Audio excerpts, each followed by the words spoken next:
Hello guys, and welcome back again to a brand new video. In today's tutorial I will be showing you how to use Tor Browser in 2023.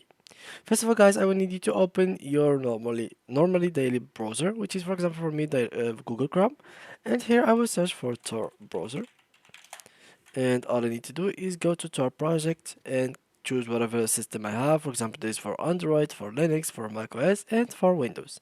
So I will download it for Windows, so click here. And now all we need to do is actually wait until it is fully installed. So let's wait for it.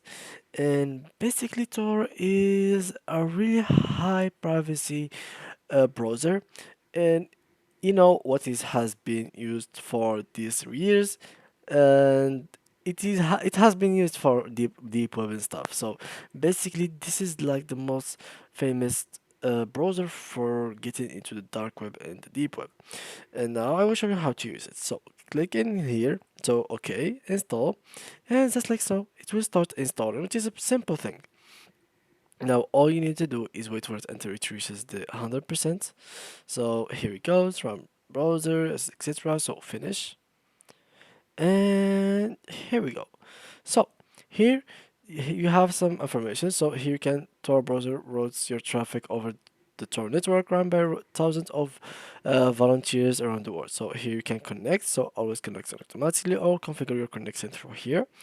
And basically it is a normal browser, guys. So if you want to go here and you search for YouTube, you'll not be able to. So let me just connect first. So let connect first like that. Here we go. And alright, I am now connected. So basically it is like a normal browser. You can go wherever you'd like and whenever you like, and the only problem that it might appear for you that the browser is kind of slow. It's not because of you, but it is because of like the server that you are in. And basically here, as you can see, I couldn't join YouTube because they seemed like they saw some weird traffic in their server. So basically, as you can see, Tor is not really a sufficient browser to use, but you can use it to be safe in the deep web. But make sure, guys, that you not make anything bad in the deep web. You don't trigger people, because even if you have not only Tor, you have like uh, everything beside your arm, you'll not be able to protect yourself from these people. So guys, stay safe and see ya in the next tutorial.